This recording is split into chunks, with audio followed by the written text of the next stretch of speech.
Allah Teala'nın cisim olarak əli olduğunu qəbul edənlər, Allah Teala'nın səmada, arşın üstündə olduğunu qəbul edənlər kafir olur. Allah Teala yaratdıklarına bənzəməz. Allah Teala məkanda deyil, zamanda deyil, bir yerdə deyil. Cisim olarak güneş kimi, ay kimi bir yerdə onu düşünmək qətiyyən düzgün deyil, çox təhlükəli bir düşüncədir. Və Allah Teala'nın bizim kimi ələ qola ehtiyacı yoxdur. O ehtiyacsızdır. Allah Teala'nın qüdrəti nəzərdə tutulur. Yəni bəzi ayələrin tərcüməsinə ola bilər baxırsınız meal tərcüməyə. Orada belə bir kəlmə keçirsə qüdrətə əsasən işarə edir. Allah Teala'nın qüdrətinə.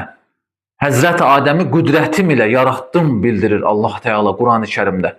Bu məsələlərdə çox diqqətli olaq. Allah Teala məkansız olaraq var. Müslimdə keçən hədisdə Həzrət Peyğəmbər aleyhissalatu vesselam Allah Teala'nın nə altında nə üstündə bir şey var bildirir. Yəni Allah Teala məkansız olaraq var, sonsuz olaraq, sərhədsiz olaraq zatı ilə bir məkanda deyil. Məkanda olmaq acizlikdir. Allah Teala haşa aciz deyil.